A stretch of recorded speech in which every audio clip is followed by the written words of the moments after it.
The first time. I met Brandon for the first time on an early autumn morning, when the campus was still bathed in golden sunlight as soft and warm as honey. Our university sat in a small town on the west coast, quiet enough to hear leaves falling, yet lively enough that the dramas of youth never ran dry. My name is Oliver, a sophomore majoring in communications, and if you asked anyone at school about me, they'd probably use words like heartthrob, perfect, or that guy who always smiles like he's in a toothpaste commercial. It sounds flattering, but honestly it felt more like a frame than a compliment. People were so used to me being fine that no one ever noticed when I wasn't. That morning, I arrived at class earlier than usual, not because I was studious but because I had broken up with my ex 2 days before, and the dorm had started to feel suffocating. I needed fresh air. I needed somewhere I didn't have to pretend I wasn't hurting. And then I saw him, Brandon. He was sitting in the very last row of the lecture hall, one leg propped up on the seat in front of him, headphones on, eyes drifting lazily toward the window. The kind of person you only need one glance at to know, outsider. Oversized black hoodie, slightly messy hair, and the way he simply existed as though he belonged to none of the rules of this place. I didn't know why I noticed him. Maybe because he was the only person in the room who didn't care that I had just walked in. Or maybe because in those eyes I recognized something familiar, a kind of loneliness I thought only I carried. I chose a seat 2 rows away from him, close enough to observe, far enough not to be noticed. The lecture dragged on. The professor said something about analyzing modern media, but my mind had wandered somewhere else entirely. I kept stealing glances at Brandon, little by little. He didn't take notes. Didn't look at the board. Occasionally he'd curl the corner of his mouth, as if laughing at something only he could hear. Midway through class, the professor called out, "Brandon Hayes?" No response. "Mr. Hayes?" He slowly pulled one earbud out and turned his head. "Yeah. Would you like to share your thoughts on the reading?" A pause. I expected him to get scolded, but he didn't. Brandon stood up, tugged his hoodie down a little, and spoke, his voice low and unhurried, but clear. "It's all noise." The class stirred. The professor frowned. "Excuse me? It's just people talking about people talking. Nobody actually says anything real." No one laughed. No one said a word. But I felt my heart beat 1 count faster. Something in the way he said it, blunt, unbothered by anyone's approval, made me feel pulled toward him. After class, I packed up my things more slowly than usual. Not because I had somewhere to be, but because I was waiting. Brandon was the last one to leave. As he walked past me, I said, almost on reflex, "Hey." He stopped. His eyes landed on me, not friendly, not unfriendly, just neutral, but very deep. "Yeah." I swallowed. "What you said earlier was pretty good." He shrugged. "I just said what I thought." "Yeah. But not everyone has the guts to." A small silence. Then he asked, "Are you the kind of person who tells the truth?" That question caught me off guard. Me, Oliver, always well-liked, always knowing how to say what people want to hear, suddenly didn't know how to answer. "Maybe. Depends on the moment," I said. Brandon smiled faintly. A very slight smile, but enough to change his whole face. "Then you're still performing." That should have stung. But somehow, it felt true. "And you don't perform?" I asked. He held my gaze for a moment longer, as if weighing something. "No," he said, "I just don't care what people think." Then he turned and walked away. That was all. No goodbye. No looking back. But I stood there, in the long corridor of the lecture hall, and realized something very clearly. I wanted to know more about him. Not the ordinary kind of curiosity, but the kind where you look at someone and you sense that they will change your life somehow, for better or worse. That night, I lay on my dorm bed staring at the ceiling, and somehow, the image in my head was no longer my ex. It was Brandon. The way he said, "It's all noise." The way he looked at me as if he could see straight through the shell I had spent years building. And for the first time in a long time, I felt something dangerous. Not pain, but curiosity. I was never the type to chase after someone. At least not before I met Brandon. At school, everything always unfolded in a very predictable order. I'd show up at a party and someone would start a conversation. I'd post a photo and someone would text me. I'd smile at someone in class and they'd remember my name before I had the chance to remember theirs. But Brandon was different. He was like a dead zone, a place where every social rule I knew simply didn't apply. 3 days after that lecture, I spotted him again, this time at the basketball court behind the dorm. Late afternoon, the sunlight stretching long shadows across the court, the wind carrying the smell of dry grass. Brandon was playing alone, not for fun.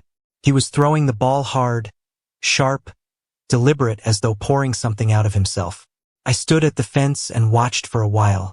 He missed a shot, swore under his breath, retrieved the ball, threw again. I didn't know what I was doing there.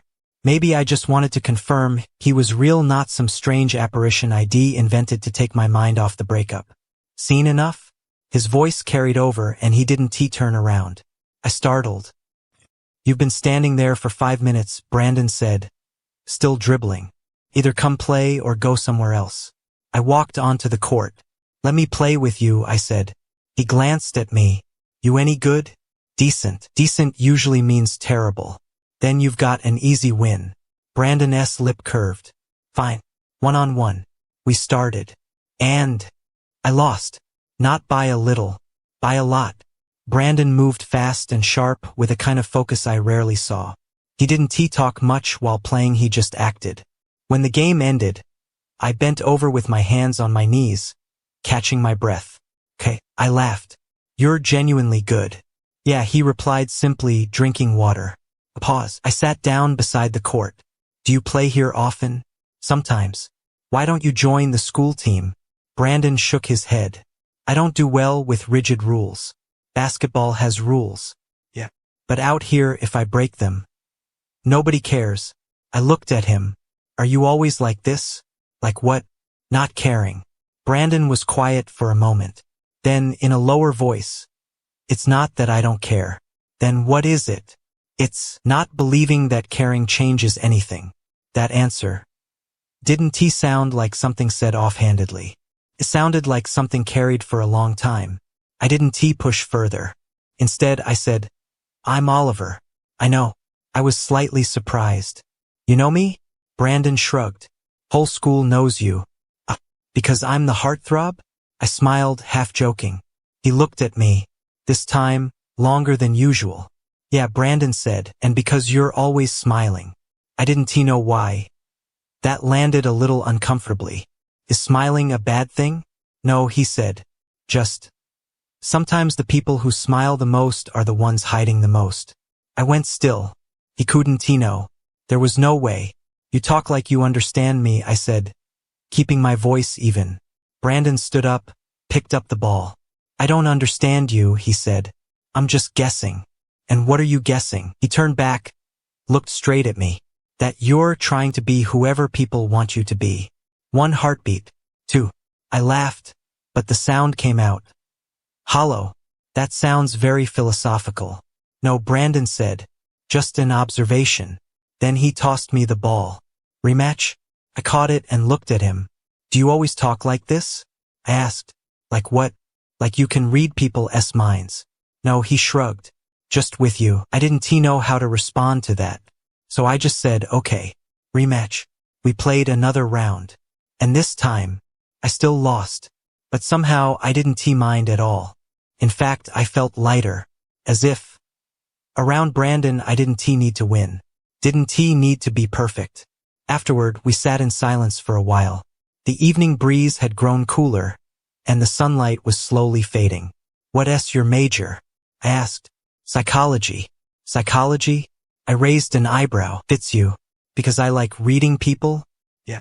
Brandon shook his head. "No. Because I want to understand why I am the way I am." That sentence was light, but heavy. I didn't ask what the way I am meant, because I had a feeling. If I did, I'd be stepping into something deeper than I bargained for. "What about you?" he asked. "Communications." "Makes sense," Brandon said. "You're good at talking." I smiled. "You just said I was performing." "Yeah. But performing is a form of communication." I looked at him and shook my head. "You really are strange." "You're still here," he replied. "Yeah." So you must be strange too. I laughed. This time. It was real. A comfortable silence settled between us. Not awkward. Nothing to fill. Just existing. When it was nearly dark, Brandon stood up. I'm heading out. Yeah, I said. See you around? He looked at me for a second. Maybe. What does maybe mean? It means if you happen to show up wherever I am. So I have to follow you around? Brandon's lips curved. You can try. Then he turned and left. I watched the shape of his back until it disappeared around the corner of the building. And I realized something. I was no longer wondering whether I should approach him. I was already drawn in. Not because he was easy to be around, but precisely because he was so hard to pin down. And something in me, a part 1 had been suppressing for a long time, was quietly waking up every time I was near Brandon. That night, I didn't stay in my room. I went back to the basketball court. Not to practice, but because I hoped he might be there again. I went back to that basketball court that night. And the night after. I know how that sounds. But I was never someone comfortable with not knowing. Not knowing where Brandon was. Not knowing when I'd see him again. Not knowing whether what was between us was actually something, or just a few random moments I was blowing out of proportion. On the third night, just as I was about to give up, he appeared. Not at the court. At the library. I was sitting on the second floor, surrounded by a stack of books I wasn't really reading. Headphones on. But the music had been off for a while. I was just pretending to be busy. Then I saw him walk in. Brandon didn't belong in a library. He moved through it like the place wasn't meant for him, hands tucked in the pocket of his hoodie. Eyes scanning the room with mild boredom. But eventually he chose a table in the corner, not far from mine.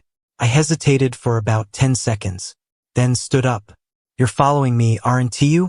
He said it the moment I pulled out the chair and sat down across from him. I laughed. Confident of you. You've shown up in 2 places I've been in 3 days, he shrugged. Statistically suspicious. Or maybe I just have the same schedule as you. Are you a library person? Brandon raised an eyebrow. Sometimes. Don't believe you. Are you a library person? I turned it back on him. He paused, then said no. Then we're even. Brandon looked at me for a few more seconds. Then said nothing. Just opened his laptop. I sat quietly too. The strange thing was the silence between us wasn't uncomfortable. It wasn't the silence of strangers searching for something to say. It was like 2 people who understood that saying nothing was perfectly fine. About 15 minutes later, I broke the quiet. Are you studying? Yeah. Doesn't really seem like you. How long have you known me? 3 days. Then don't pretend to know me, Brandon said. I still fixed on his screen. I shrugged. Fair. Another pause. Then he asked, without looking up, what do you actually want? I paused. What do you mean? You're not the type to sit here at 9 in the evening. Just to read books, Brandon said. So what do you want? I looked at him. That question was direct enough that I had nowhere to dodge. I want to talk to you, I answered. Brandon stopped typing. Finally looked up. Why? I don't know. That's a bad answer. I know, I smiled slightly. But it's the truth. He held my gaze for a moment, then closed his laptop. Okay, Brandon said. So talk. I blinked. What? You said you wanted to talk? He leaned back in his chair. So talk. You're making this feel like a lot of pressure. Life is already a lot of pressure, he shrugged. I exhaled, then just asked the first thing that came to mind. Do you have a best friend? He raised an eyebrow. That's your opening question? I told you I don't know where to start. Brandon thought for a moment. No, he said. I don't. You never did? I did, he replied. Not anymore. I didn't press. Something in his voice told me not to. What about you? Brandon asked back. I do, I said. Several. But? I smiled faintly. You really are a psychology major. Answer the question. I looked down at the table. But sometimes I still feel alone, I said quietly. Brandon didn't laugh, didn't make a remark. Just nodded very slightly. Yeah, he said. That tracks. I looked up. Doesn't that seem strange to you? What? Having a lot of people around you, but still feeling lonely. No, Brandon said. I think it's normal. Why? Because most people don't actually see each other, he said. They only see the version the other person lets them see. I was quiet. That hit something very deep. What version do you think I show people? I asked. Brandon looked at me. This time. It wasn't just observation in his eyes. It was something closer to understanding. The agreeable version, he said. Easy to be around. No complications. Never makes anyone uncomfortable. That sounds fine. Yeah, he nodded. But it's not real. I bit my lip. I don't know what my real version is, I admitted. Brandon tilted his head. Are you sure you don't know? Or are you just too afraid to let anyone see it? I didn't answer. Because I knew the answer. And I didn't like it. A longer silence this time. Then I changed the subject. Have you ever had a boyfriend or girlfriend? Brandon looked at me like I'd said something very interesting. You got there fast. I'm just curious. About me. Or about your own chances. I laughed. You think I'm flirting with you? No, Brandon said. I think you're trying to figure out whether you should. I stopped. He wasn't joking at all. I started, but didn't know how to finish. Brandon's lips curved. Relax, he said. I'm not easy to pursue. You're very sure of yourself. No, he shook his head. I just don't trust people easily. I looked at him. So, if someone wanted to try? Brandon leaned forward, resting his elbows on the table. The distance between us shortened just slightly. Then that person would have to be very patient, he said quietly. My heart beat faster. I can be patient, I replied, almost on instinct. A pause. Brandon looked straight into my eyes. Then he smiled clearly for the first time. We'll see, he said. And somehow, those two words made me feel both excited and afraid. Because for the first time I understood. This was no longer just curiosity. This was the beginning of something real. After that night at the library, everything between me and Brandon didn't explode the way it would in a romantic movie. No constant texting. No clear-cut dates. Just those accidental encounters which I gradually began to realize weren't entirely accidental anymore. We kept running into each other at the same places. The basketball court, the library, the small cafe near campus. Nobody said let us meet, but both of us kept showing up, and each time we talked a little more. Another layer peeled back. Another piece revealed. One Friday evening, I was sitting at our usual cafe corner window seat, a latte growing cold in my hands when Brandon walked in. No hoodie, no headphones, just a simple gray t-shirt, and his hair still slightly messy as always. He spotted me immediately, paused for a second, then walked over. You're starting to make me feel genuinely followed, Brandon said, pulling out the chair across from me. I was here first, I shrugged. If anyone's following anyone, it's you. Maybe, he said. Or maybe we're both just looking for reasons to see each other. I didn't answer right away, just smiled. What do you want to drink? I asked. Black coffee. That bitter? Used to it. I stood and went to order for him. When I came back, Brandon was looking out the window, the streetlights reflected in his eyes, making them look softer than usual. I set the coffee down in front of him. Thanks. No problem. We sat in silence for a while, but not an awkward silence. More like both of us thinking. Oliver, Brandon said suddenly.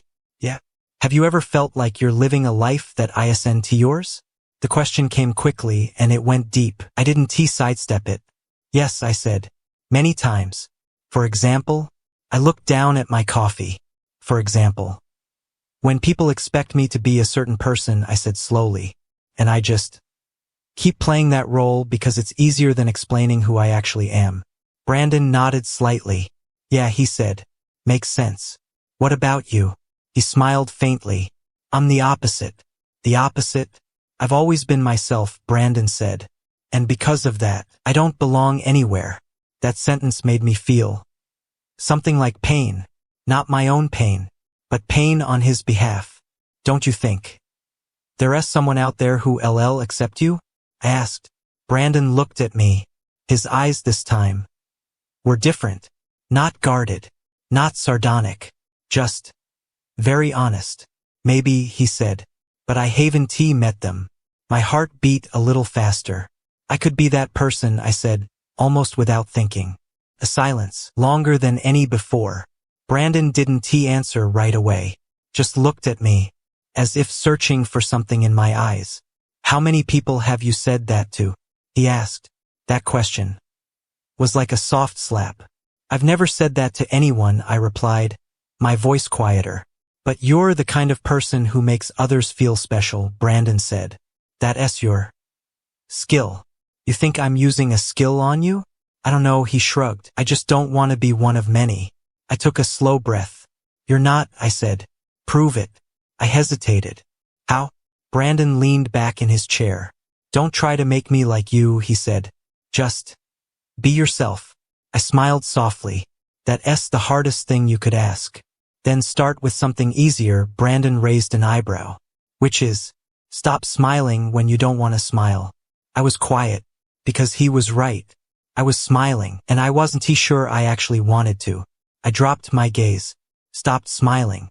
A strange, hollow feeling surfaced. See, Brandon said quietly, you didn't die. I laughed this time genuinely. You really are. A lot. You're still here, he replied. Yeah. A pause. But this time it felt different. Closer. Warmer. Brandon, I said. Yeah. I've never told anyone this before. He said nothing. Just waited. I paused. Then continued. I like guys. The air seemed to slow down for a moment. Brandon didn't look surprised. Didn't ask me to repeat it. Just nodded. Okay. That was all. Okay. I frowned. Yeah, he shrugged. What reaction were you expecting? I don't know. I don't either, Brandon said. But thank you for telling me. I looked at him. What about you? A pause. Then Brandon said simply, same. My heart seemed to miss a beat. Really? Yeah. I didn't know what to say next. I just felt something inside me open up. Not quite relief, but something more like a door. And on the other side, Brandon. He looked at me, his eyes softer than they'd ever been. Things are going to get more complicated.